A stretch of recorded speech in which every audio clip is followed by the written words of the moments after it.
Cette vidéo se veut encore un peu plus grave. Hein. Mais il est plutôt urgent aujourd'hui que les Africains puissent produire vraiment impérativement leur propre nourriture. Il est plus que urgent qu'on puisse être autonome sur le plan de nos semences. Donc sur cette vidéo, je vais partager avec toi 3 cultures sur lesquelles, si on ne se réveille pas, si on ne se bouge pas, les Asiatiques vont bientôt commencer à nous nourrir. Ils sont même déjà en train de le faire, mais on sera dépendant à 100% des Asiatiques. Donc reste que sur le bout de la vidéo, il faut que je puisse partager avec toi ces trois cultures et comment est-ce qu'il faudrait qu'on fasse pour pouvoir se défaire de cette situation. Donc bonjour, bienvenue sur la chaîne Agripreneur Visionnaire. Sur la chaîne, je parle d'agriculture, je parle d'élevage, je parle de business. Le but de la chaîne aussi est ici afin de te partager mes astuces et techniques business, de partager mon mindset, afin de t'aider en mettant aussi des formations. Comme j'ai dit, l'année prochaine, je mettrai des formations pour ceux et celles qui aimeraient aller plus loin. Donc je suis entrepreneur agricole sur des spéculations telles que le poivre du Cameroun, comme on appelle le poivre de Penja, qui a reçu son label indication géographique protégée en 2013, sur la culture du palmier à huile, sur la culture du Risnendron et l'autre comme on a appelé Arpi ou Sondiansa, sur la culture la Garcinia Cola comme on a appelé Bitacola ou Petit Cola, avec pour finalité de créer une marque spécifique à nous, dont on mettra sur le marché physique et sur le marché virtuel. Donc c'est les thématiques qui te parlent, n'hésite pas à t'abonner, en appuyant sur le petit bouton rouge, en validant la cloche, afin de ne pas manquer plusieurs vidéos que je diffuse sur la chaîne afin de t'aider. Si tu l'as aussi déjà fait, je te dis merci. Donc je disais en préambule qu'il est plus que urgent pour nous Africains aujourd'hui qu'on se mette au travail. Il est plus que urgent aujourd'hui qu'on puisse produire notre propre nourriture. S'il a créé la chaîne, il y a de cela 2 ans aujourd'hui, je n'arrête pas de marteler cela, qu'on se doit d'être autonome sur le plan de notre alimentation. On a coutume à dire, le feu Sankara disait, l'impérialisme commence par ce qu'il y a dans notre assiette. Celui qui te donne à manger, c'est lui qui te contrôle. Voilà comment, pendant que nous sommes distraits par certains événements, il y en a qui sont là, petit à petit, font le travail. Les 3 cultures sur lesquelles, si on ne se réveille pas, les Asiatiques vont venir nous damer le pion. C'est quoi? Ils sont dans tout le faire sur plusieurs domaines. Hein. On a dénoncé ici la première culture, le manioc. Les Asiatiques aujourd'hui, en l'occurrence la Chine, est le premier pays producteur de manioc aujourd'hui. Tu te rends compte? Nous sommes aujourd'hui, que partout en Afrique, le manioc fait partie, je veux dire, de l'alimentation de base. Chez nous, au Cameroun, on a une diversité comme ça, de mets tirés à base du manioc. Depuis 2 ans, je cite ça ici. On a la tchéké en Côte d'Ivoire, qui est le plat national en Côte d'Ivoire. Vous vous rendez compte qu'aujourd'hui, si les Ivoiriens veulent manger à tchéké, ils doivent dépendre des Chinois. On a le plat Kali. On a le foutou. Au Cameroun, on a le bobolo. On a le miondo. On a le mitumba. Il y a le chikwang qui est au Congo. On a le gari, il y a le tapioca. Il y a énormément de plats à base de manioc. Vous vous rendez compte qu'aujourd'hui en Afrique, qu'on ne puisse plus manger, peut-être parce que la Chine n'a pas voulu nous fournir le manioc. Qu'est-ce qui explique que la Chine aujourd'hui, tel que soit le premier pays producteur de manioc? Ils ont vu le besoin. Ils ont vu que le plat de base en Afrique, c'est le manioc. C'est une tubercule qui s'exprime bien. C'est une tubercule qui a un fort taux de rendement. Ils sont allés chez eux. Ils ont pris avec la boutique de manioc, aller expérimenter. Et aujourd'hui, ils cultivent ça en quantité industrielle. Et le gros piège dessus, je vous ai expliqué plusieurs fois, quand ils prennent le manioc et qu'ils vont faire des expérimentations, lorsqu'ils apportent une certaine modification, ça peut être sur le plan du rendement, ça peut être sur le plan de la résistance sur la sécheresse, ça peut être sur le plan de la résistance sur les maladies, ils brevettent La paternité de cette souche de manioc leur revient. On ne peut plus parler dessus. Et lorsqu'on vient produire, on est condamné à chaque fois acheter le manioc, cette boutique de manioc chez eux. Mais je suis aussi ravi que les choses sont en train de bouger. J'ai suivi comme vous aussi, on a un industriel au Cameroun, au nom de M. Bertrand Tchoufo. J'ai vu sur la chaîne de Philippe Simon investi au pays. Je parlais de cela il y a 2 ans. Il y a un industriel qui s'est levé, qui est en train de faire 3500 hectares de manioc. C'est ce qu'on demande. Voilà un monsieur qui a pris son courage à 2 mains, qui est en train d'aller établir 3500 hectares de manioc. Et qui derrière ne s'arrête pas uniquement sur la production, qui va aussi installer une unité de transformation. C'est de ça qu'il s'agit. C'est ce que chaque Africain, c'est ce qu'on devrait faire. Aller produire et après passer à la phase de transformation. Je me suis un peu appesanti sur le manioc. La deuxième culture, c'est le taro.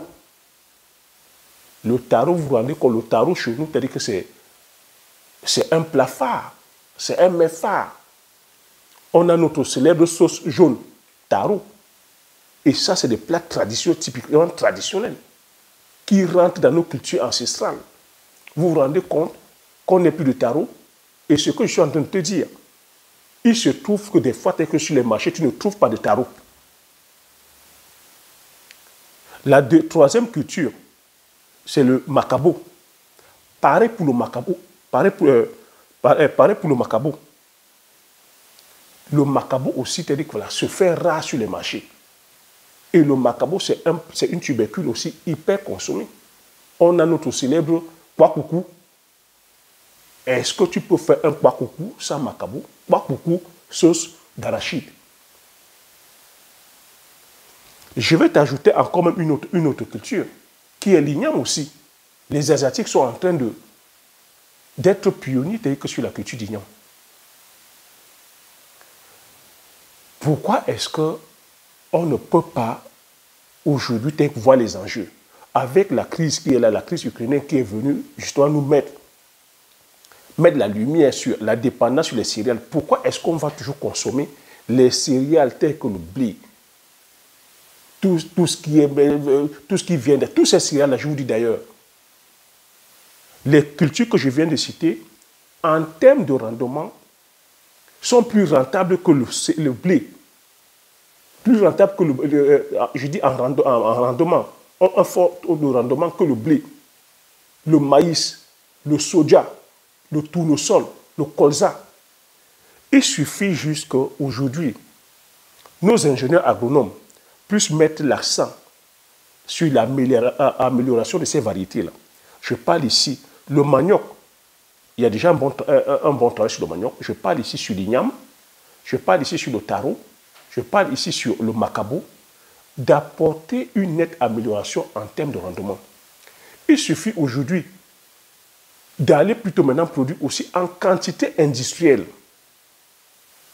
d'apporter la petite mécanisation. Je vous ai dit ici qu'on ne demande pas d'acheter les tracteurs à 300 000, 400 000 euros, d'acheter la petite mécanisation. C'est comme ça que les Chinois font. Les Chinois travaillent avec des motoculteurs, des petits engins, et ils produisent en grande quantité. Le but ici maintenant, une fois qu'on a produit, il faut comprendre ici que je répète à chaque fois que le tout n'est pas de produire.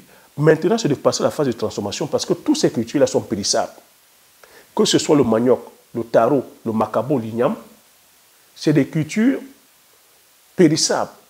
Et c'est là où on pêche encore parce qu'on n'a pas aujourd'hui développé des techniques de transformation ou même de conservation. Donc on se doit aujourd'hui de passer à la phase de transformation. En passant à la phase de transformation, aujourd'hui ce sont des tubercules qui sont riches en fibres. Et c'est des meilleurs tubercules qu'on devrait manger. Qu'après, je te dis que le matin, tu manges ton macabo braisé avec la prune, c'est plus riche que de manger le pain à base de blé, avec le chocolat ou le beurre par exemple. Tu manges, tu dis que ton igname braisé avec la prune, c'est plus riche que le pain blé. Tu manges ton manioc braisé le matin, c'est plus riche que manger le pain beurre. Donc, tu vois que si on passe à la phase de transformation, qu'est-ce qu'on va faire? On peut produire la farine, on peut faire des chips, on peut faire plusieurs produits dérivés comme que j'ai cité là, avec le manioc, le bobolo, le miondo, la tchéké, le tapioca. On peut faire des purées. Donc, vous voyez que lorsqu'on passe à la phase de transformation, on a comme ça plusieurs produits dérivés. Et surtout, l'intérêt ici serait qu'on ait la main sur nos semences. Il faudrait que nos sémenciers, nos ingénieurs agronomes, les spécialistes en matière de reproduction, qu'on ait la main, parce que si c'est les autres qui produisent ces semences-là, telles que c'est en train de partir, si on ne se réveille pas, ce sont les Asiatiques qui vont commencer à nous produire les semences et on sera dépendant des Asiatiques. Et c'est ce qui va entraîner que si demain, on ne danse pas, on ne parle pas bien, on ne parle pas comme ils veulent, ils coupent les vannes. Je dis ici, en relation internationale, c'est les rapports de force. Et ce qui se passe aujourd'hui en Ukraine devrait nous servir de leçon. Il ne faudrait pas qu'on soit des éternels consommateurs. Il faudrait qu'on produise et on consomme ce qu'on produit. Il faudrait qu'on ait le contrôle sur ce que nous produisons. Il ne faudrait plus qu'on laisse les autres nous dicter ce que nous devons mettre dans notre bouche. Parce que quand c'est les autres qui nous dictent ce qu'on doit mettre dans notre bouche, on devient des consommateurs, on devient dépendant. Et on ne sait pas ce qu'ils vont faire comme manipulation. Il faut comprendre aujourd'hui que quand on parle des produits aujourd'hui OGM, des produits aujourd'hui des organes génétiquement modifiés, on peut tout mettre dedans. Hein. Au nom de la rentabilité, au nom de la lutte contre la sécheresse, au nom de la lutte contre la famine, et on peut tout mettre dedans. Et aujourd'hui, vous savez que décimer une population, ce n'est plus venir poser les canons. Aujourd'hui, c'est-à-dire que c'est avec ces techniques-là, on ne sait pas on ne sait pas les différentes molécules qu'on met dans ces histoires-là. Et comme ce ne sont pas des produits qu'eux, ils consomment, c'est une certaine couche de population qui consomme. Si on veut nous éteindre, on nous éteint aussi facilement. C'est des choses qu'on ne doit même pas dire ici. Donc, sur le plan stratégique, on se doit d'être stratège, on se doit de se réveiller et d'aller produire massivement ces cultures. Je dis merci à ceux qui sont sur le terrain, qui sont en train de produire. Je dis merci à certains, aux industriels, comme M. Bertrand Choufou, cet industriel camerounais qui est allé produire il y a 3500 hectares. Au départ, certains ne croyaient même pas, certains disaient que c'est impossible de produire 3500 hectares. Voilà un monsieur, à lui seul, qui produit 3500 hectares. Vous imaginez si beaucoup d'Africains se lèvent aussi, courageux, se lèvent et vont produire sur des superficies de 3500, de 10 000. Vous pensez qu'on est en train de parler de la même chose ici? Non. Ça demande qu'il faudrait que des hommes et des femmes soient courageux, qu'on ne cède pas toujours vers la facilité, parce qu'on est des champions comme ça de la pleurniche, où on est toujours en train de dire que non, ce n'est pas possible, ce n'est pas... Moi, je tire mon chapeau à cet industriel-là. Il y en a aussi plusieurs qui font des 100 hectares, 200 hectares. Je dis bravo à toutes ces personnes. Même les personnes qui sont à 2 hectares, je dis il faut commencer. Les personnes qui sont à 2 hectares de manioc, 2 hectares d'igname, 3 hectares de macabo, je dis bravo, continuez. L'avantage, c'est le but, c'est de voir loin. Tu commences avec 2 hectares, de te projeter sur le long terme en disant que tu commences peut-être avec 3 hectares, mais peut-être sur 5 ans, il faudrait que tu sois sur 20, 30, 40 hectares. Donc voilà ce que j'avais partagé sur cette vidéo. J'espère que tu as appris des choses, j'espère que tu as aimé. Si tu as aimé, laisse un like, laisse-moi les commentaires, donne-moi aussi ton avis par rapport à cette situation. Hein. Partage massivement la vidéo autour de toi, afin que vous soyez comme ça plusieurs à être au courant de ce qui est en train de se tramer. Hein. Abonne-toi si tu n'es pas encore abonné, afin de pouvoir faire grandir la communauté des agripreneurs visionnaires. Comme j'ai coutume à dire, l'information c'est la connaissance c'est la richesse. Une fois que tu as ces informations, tu appliques tes stratégies et tu passes l'action massivement afin d'impacter ta vie et impacter la vie de tous ceux qui t'entourent. Sur ce, je te dis merci, à la prochaine vidéo. Ciao!